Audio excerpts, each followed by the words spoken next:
एक दिन जंगल में आंधी आई। आंधी के जोर में वहां ढोल लुकता पुकता एक सूखे पेड़ के पास जाकर टिक गया।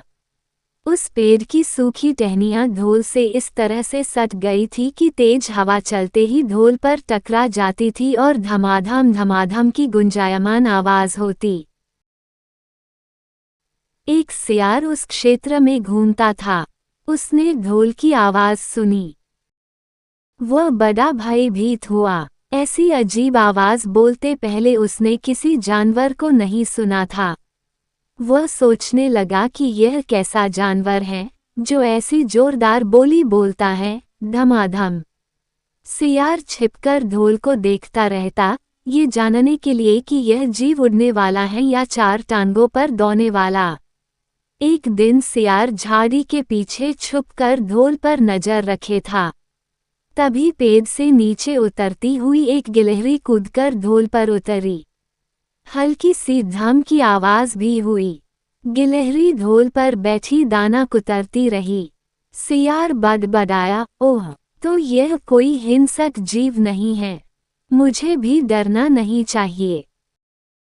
सियार फूंक फूंक कर कदम रखता ढोल के निकट गया। उसे सूंघा। ढोल का उसे न कहीं सिर नजर आया और न पैर। तभी हवा के झुमके से टहनियां ढोल से टकराईं। धम की आवाज हुई और सियार उछलकर पीछे जा गिरा। अब समझ आया। सियार उड़ने की कोशिश करता हुआ बोला, ये तो बाहर का खोल है। जीव इस खोल के अंदर हैं। आवाज बता रही है कि जो कोई जीव इस खोल के भीतर रहता है वह मोटा ताजा होना चाहिए। चर्बी से भरा शरीर। तभी ये धम इक्वल्स धम की जोरदार बोली बोलता है। अपनी मांद में घुसते ही सियार बोला, ओ सियारी, दावत खाने के लिए तैयार हो जा। एक मोटे ताजे शिकार का पता लगाकर आया हूँ।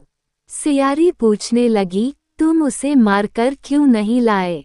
सियार ने उसे झिकी दी, क्योंकि मैं तेरी तरह मूर्ख नहीं हूँ। वह एक खोल के भीतर छिपा बैठा है। खोल ऐसा है कि उसमें दो तरफ सूखी चमड़ी के दरवाजे हैं।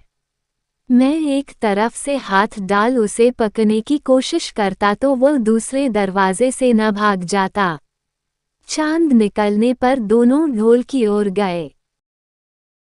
जब वह निकट पहुंच ही रहे थे कि फिर हवा से टहनियां ढोल पर टकराईं और धम धम की आवाज निकली। सियार सियारी के कान में बोला, सुनी उसकी आवाज?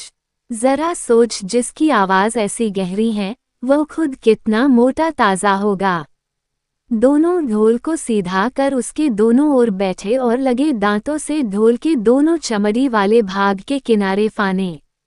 जैसे ही चमड़ियां कटने लगी, सियार बोला, होशियार रहना। एक साथ हाथ अंदर डाल शिकार को दबोचना है। दोनों ने कू की आवाज के साथ हाथ ढोल के भीतर डाले और अंदर टटोलने लगे। कुछ नहीं था। एक दूसरे के हाथ पकड़ में आए। दोनों चिल्लाए, हैं, मैंने इसे पकड़ लिया है। दोनों ने कहा।